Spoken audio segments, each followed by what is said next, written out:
আসসালামু আলাইকুম। আশা করি আল্লাহর রহমতে সবাই ভালো আছেন। তো আমি দীর্ঘদিন যাবৎ কিন্তু ভিডিও আপলোড করি না। এর কারণ আমি আপনাদেরকে একটু শেয়ার করি। তো আমি যে টপিকের উপরে ভিডিও আপলোড করতাম, অর্থাৎ যেই টপিকের উপরে ভিডিও আপলোড করতাম, এখন কিন্তু সেটা আর হচ্ছে না। কেন হচ্ছে না আপনাদেরকে বলি। কারণ বর্তমানে যে কারখানা, অর্থাৎ পোশাক শিল্প যেটাকে আমরা গার্মেন্টস বলে থাকি, সেখানে কিন্তু তেমন একটা নিয়োগ বিজ্ঞপ্তি নাই। কেননা আপনাদেরকে সেটাও বলি, বর্তমানে হচ্ছে গ্যাস সংকট, মানে প্রচুর পরিমাণে গ্যাস সংকট, যার কারণে কিন্তু অনেক অনেক ফ্যাক্টরি বন্ধ হওয়ার উপক্রম। অনেক ফ্যাক্টরি ইতিমধ্যে বন্ধ হয়ে গেছে। এখন ফ্যাক্টরি যদি বন্ধ হয়ে যায় তাহলে আপনাদেরকে চাকরি দিবে কে? চাকরি তো কেউ দিবে না ভাই। তো এই গ্যাস সংকট এই সম্পর্কে যখন বাণিজ্য মন্ত্রী বা বিভিন্ন মন্ত্রীকে প্রশ্ন করা হয়, তারা বলছে যে বিগত সরকারের অব্যবস্থাপনার কারণে গ্যাস সংকট ছিল। কিন্তু আওয়ামী লীগের আমলে তো এত গ্যাস সংকট ছিল না। ঠিক আছে, আমি মেনে নিলাম তাদের অব্যবস্থাপনা ছিল, কিন্তু এখন কেন এত অব্যবস্থাপনা?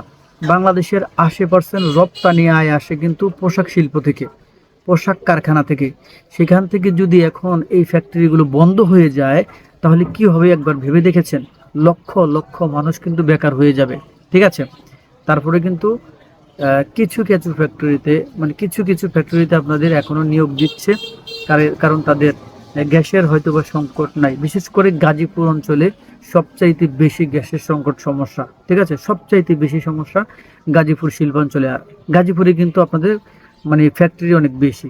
ঠিক আছে, তো আপনাদেরকে বলবো, আপনারা হাল ছাড়ার দরকার নাই, আমার ভিডিওগুলো দেখেন, আমার ভিডিও দেখে দেখে আপনাদের অভিজ্ঞতা অর্জন করেন। আর নতুন লোক যারা আছেন তাদের তো তেমন একটা সুযোগ নাই। তারা যদি ভিডিও দেখে জ্ঞান অর্জন করে, স্কিল মানে দক্ষতা অর্জন করে আপনারা যদি কারখানায় গেটে যেতে পারেন, তাহলে ইনশাল্লাহ আপনাদের চাকরি হওয়ার সম্ভাবনা অনেক বেশি। ঠিক আছে, চাকরি হবে প্লাস আপনাদের স্যালারিটা একটু বেশি ধরা হবে।